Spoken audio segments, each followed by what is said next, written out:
3 दिसंबर 1984 की सुबह central India में मौजूद भोपाल सिटी के शहरी खतरनाक खांसी, आंखों में जलन और सांस की कमी के साथ उठते हैं। इस सुबह लोगों के सामने कयामत का मंजर था।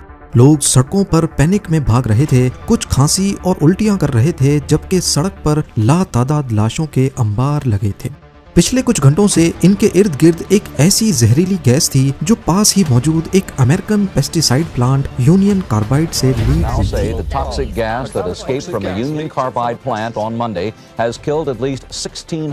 दुनिया की सबसे खतरनाक गैस जो किसी केमिकल अटैक के लिए इस्तेमाल होती है, उसने भोपाल में करीब 25,000 लोगों की जान ली और 5 लाख लोगों ने इसके साइड इफेक्ट्स के साथ बकाया जिंदगी गुजारी।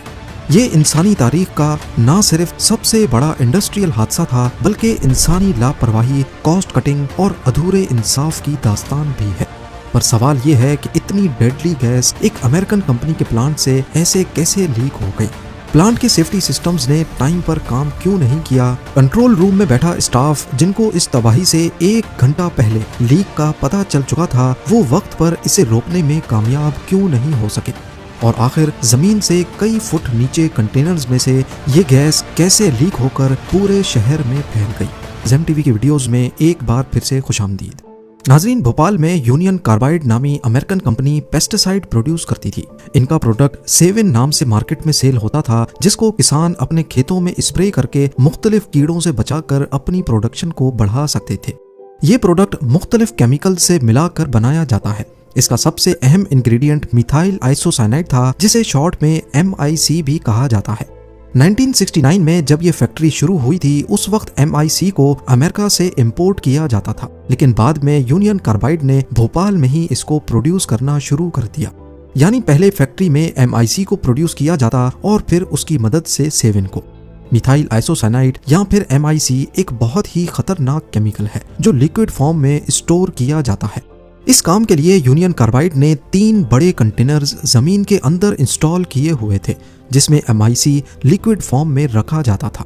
3 दिसंबर 1984 की रात 12:05 पे वर्कर्स को गैस लीकेज महसूस होती है और वो फौरन कंट्रोल रूम को इन्फॉर्म करते हैं। कंट्रोल रूम में मौजूद स्टाफ फौरन इस लीक को ढूंढने के लिए स्टोरेज टैंक्स की तरफ बढ़ता है। ये स्टोरेज टैंक्स जमीन के अंदर कंक्रीट की एक मोटी लेयर के नीचे मौजूद थे और उसमें से कुछ पाइप्स निकलकर फैक्ट्री में जा रहे थे। अगले चंद मिनटों में कंट्रोल रूम सुपरवाइजर को पाइप्स में लीक मिल गया, लेकिन वो काफी छोटा लीक था। इसीलिए सुपरवाइजर ने इसे टी ब्रेक के बाद ठीक करने का कहा और वहां से चले गए। यूनियन कार्बाइड में ऐसे छोटे मोटे लीक्स बहुत कॉमन थे और वर्कर्स अक्सर गैस की लीकेज की वजह से सांस घुटने की शिकायत करते रहते थे। थोड़ी देर बाद वर्कर्स ने दोबारा से कंट्रोल रूम में फोन किया, क्योंकि अब गैस लीकेज काफी बढ़ चुकी थी। कंट्रोल रूम में मौजूद प्रेशर गेजेस अक्सर गलत रीडिंग्स देते थे। सुपरवाइजर ने प्रेशर गेज पर देखा तो स्टोरेज कंटेनर का प्रेशर एबनॉर्मल दिख रहा था। उन्होंने समझा कि शायद रीडिंग गलत शो हो रही है, लेकिन सिर्फ चंद मिनट्स में ही स्टोरेज टैंक का प्रेशर इतना बढ़ गया कि सुई अपना पूरा डायल क्रॉस करके फुल पर आ गई।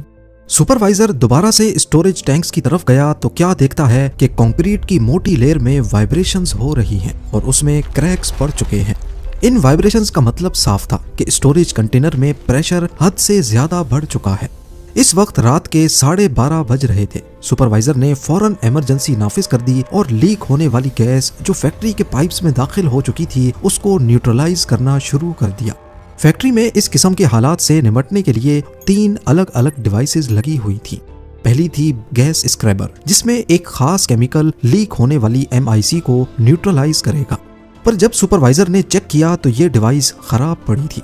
अगर पहला सेफ्टी सिस्टम भी गैस को न्यूट्रलाइज ना कर सके तो इसके लिए फैक्ट्री में दूसरा सेफ्टी सिस्टम भी लगा था, और वो था फ्लेयर टावर। इसका काम गैस को एटमॉस्फेयर में निकलने से पहले ही जलाने का होता है। पर मालूम पड़ा कि फ्लेयर टावर का एक इम्पोर्टेंट पाइप कुछ दिन पहले किसी ने निकाल दिया था और फिर वापस नहीं लगाया। लिहाजा फ्लेयर टावर ने भी अपना काम नहीं किया और अब ये जहरीली गैस चिमनी के जरिए एटमॉस्फेयर में दाखिल हो गई। इस पॉइंट पर सुपरवाइजर और वर्कर्स खुद को बेयारो मददगार महसूस कर रहे थे। ठीक रात के 1 बजे फैक्ट्री में एवैक्यूएशन की अनाउंसमेंट की गई और इमरजेंसी सायरन ऑन कर दिए गए। उस वक्त हवा नॉर्थ की तरफ से आ रही थी और उसने चिमनी से निकलने वाली जहरीली इनविजिबल गैस को भोपाल के साउथ में फैलाना शुरू कर दिया। गूगल अर्थ पे देखा जाए तो ये एरिया भोपाल का सबसे घनी आबादी वाला इलाका है। MIC क्योंकि एक भारी गैस होती है तभी वो फौरन जमीन के करीब आ गई और अब आहिस्ता आहिस्ता शहर में फैलना शुरू हो गई। जैसे ही गैस घरों में घुसी, लोगों को फौरन आंखों में जलन और शदीद खांसी शुरू हो गई। बिल्कुल इस बात से बेखबर कि ये लोग एक जहरीली गैस का सांस भर रहे हैं, लोगों ने घरों से निकलकर पैनिक में भागना शुरू कर दिया।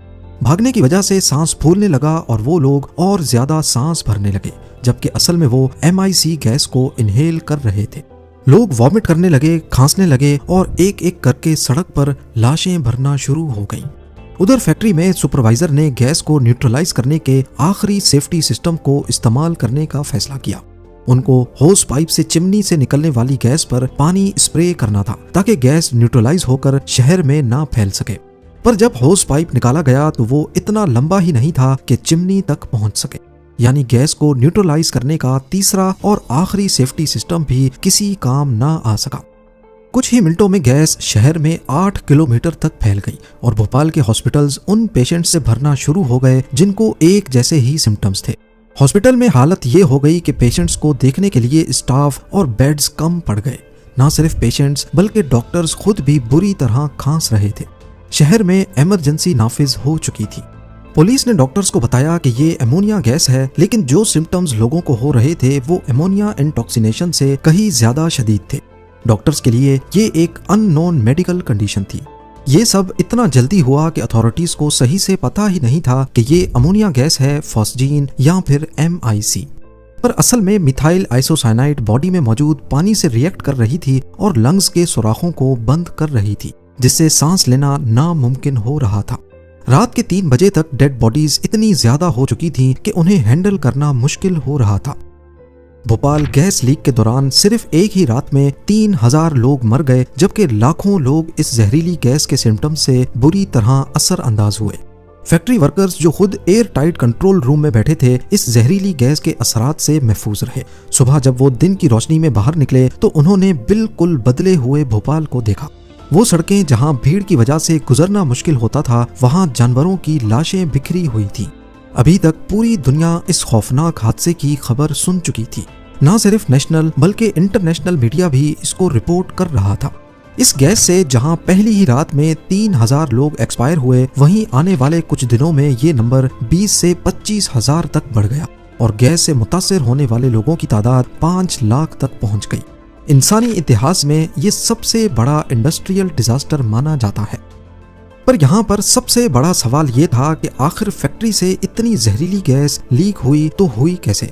इनिशियल इन्वेस्टिगेशन में मालूम पड़ा कि यूनियन कार्बाइड ने 3 अंडरग्राउंड स्टोरेज टैंकर्स बना रखे थे, जिनमें से एक का नाम था E610।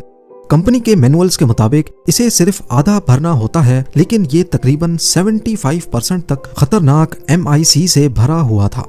E610 में उस वक्त 30 टन गैस होनी चाहिए थी, लेकिन उसको 42 टन तक भरा गया था। पर इससे भी ज्यादा हैरानी और खतरे की खबर यह थी कि इतनी ही ज्यादा MIC अभी भी दूसरे कंटेनर में मौजूद है। यूनियन कार्बाइड एडवांस में बहुत सारा MIC बना कर रखती थी, लेकिन असल में वो दिन में सिर्फ कुछ ही टन 7 प्रोड्यूस करते थे। अभी भोपाल इस तबाही का मुकाबला कर ही रहा था कि यूनियन कार्बाइड के CEO वॉरेन एंडरसन मामले की संगीनी को देखने के लिए इंडिया पहुंच गए और उन्हें एयरपोर्ट से ही अरेस्ट कर लिया गया। पर बजाय इसके कि उन्हें जेल भेजा जाता, पुलिस उन्हें यूनियन कार्बाइड के ही एक गेस्ट हाउस में ले गई। कुछ ही घंटों में वो बेल पर रिहा हो गए। इसी दौरान वो इंडिया छोड़कर भाग गए और फिर दोबारा कभी लौट कर नहीं आए। वहां फैक्ट्री में अथॉरिटीज इसी कश्मकश में थीं कि दूसरे कंटेनर्स में बचे हुए MIC के साथ क्या करना है। उनको इसका कतरा कतरा जाया करना था ताकि भोपाल किसी और हादसे का शिकार ना हो सके। पर इसका सिर्फ एक ही हल था कि खराब फैक्ट्री को दोबारा चलाया जाए और इसमें से 7 प्रोड्यूस किया जाए। पर यह काम काफी खतरनाक था, क्योंकि इस काम में वही फैक्ट्री की खराब पाइप्स और गलत रीडिंग्स देने वाले गेजेस इस्तेमाल होने थे। भोपाल के लोगों को जब मालूम पड़ा कि फैक्ट्री दोबारा स्टार्ट होने वाली है, तो लाखों लोग शहर छोड़कर भागने लगे। फैक्ट्री स्टार्ट करने से पहले दीवारों पर गीले कपड़े लगाए गए और एक हेलीकॉप्टर पानी फेंकने के लिए भी घूम रहा था कि इन केस अगर गैस दोबारा लीक हो तो उसे वहीं न्यूट्रलाइज किया जा सके। सारी सेफ्टी करने के बाद फैक्ट्री को दोबारा चलाया गया। खुशकिस्मती से इस बार गैस लीक नहीं हुई और 7 दिनों के अंदर सारा स्टोर किया हुआ MIC खत्म कर दिया गया। यूनियन कार्बाइड अब MIC से पाक हो चुकी थी। लोग वापस लौटने लगे, लेकिन सबके पास सिर्फ एक ही सवाल था कि आखिर इस हादसे की असल वजह क्या थी।